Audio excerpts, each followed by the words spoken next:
अस्सलाम, welcome back to my channel life with Meerab में। तो कुछ बातें, कुछ टोटके आज मैं आप लोगों के साथ शेयर करने लगी हूँ। खाने के फ़ौरन बाद नहाने से फालज का अंदेशा होता है। मूली को रात के वक्त खाने से सख्त परहेज़ करें क्योंकि इसे हज़म करना मुश्किल होता है। गर्म दूध के फ़ौरन बाद पानी पीने से खांसी लग जाती है। चने और जौ का आटा मिलाकर रोटी पकाने से शुगर कंट्रोल रहती है। मुसलसल और बहुत ज़्यादा प्याज खाने से चेहरे पर छाइयाँ पड़ सकती हैं। नींद ना आती हो तो सोने से पहले पाँव के तलवों पर हालत सरसों के तेल की मालिश करें और 2 चम्मच शहद खा लें। आम और लसूणों का अचार खाने के बाद पानी पीने से नज़ला और ज़ुकाम और खांसी का सख्त अंदेशा होता है। साग पकाने से कबल अगर इसे गोलते पानी में उबाल लिया जाए तो लज्जत बढ़ जाती है। रात सोने से कबल कमरे में नीले रंग का बल्ब जलाया जाए। ऐसे करने से मच्छर कमरे में नहीं आते।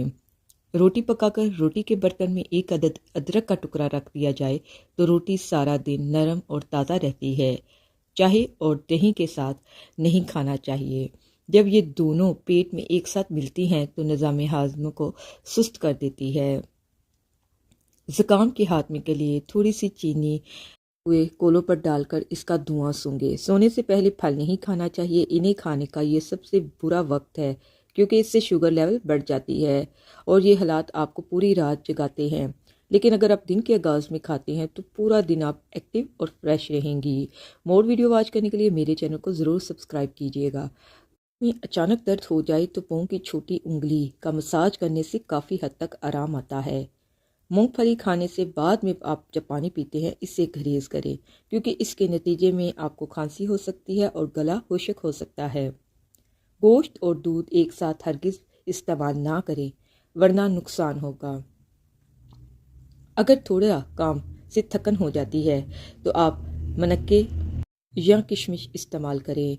सुबह सूरज निकलने से पहले 1 चुटकी कच्चे चावल फाँक लेने से जिगर मजबूत होता है। केले का शेक बेहद पसंद किया जाता है लेकिन तिब्बी तहकीक में ये बात भी सामने आई है कि केला और दूध एक साथ खाने से पेट खराब हो सकता है। अगर माहवारी के दिनों में पेट और टांगों में दर्द होती है तो नीम के पत्ते और अदरक का रस मिलाकर पीने से आराम आ जाता है।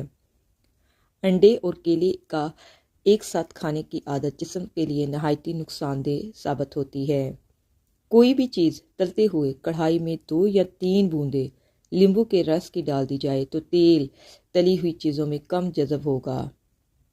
बगलों में पसीने की शिद्दत में कमी के लिए नहाने के बाद बगल में फटकरी का 1 टुकड़ा फेर लें और फिर वहाँ पानी बहाएं। मसला दूर हो जाएगा। बाज़ात गोश्त जल्दी पकता नहीं, इसके लिए इसमें लहसुन के दरमियाने वाली 2 डंडियाँ हांडी में डाल दें तो गोश्त आसानी से पक जाएगा। मोर वीडियो वॉच करने के लिए मेरे चैनल को सब्सक्राइब कीजिएगा। अगर आप कोई भी टोटका टिप्स फॉलो करना चाहते हैं तो मेरे चैनल को ज़रूर सब्सक्राइब करें और विज़िट करें। चलिए मिलती हूँ मोर वीडियो।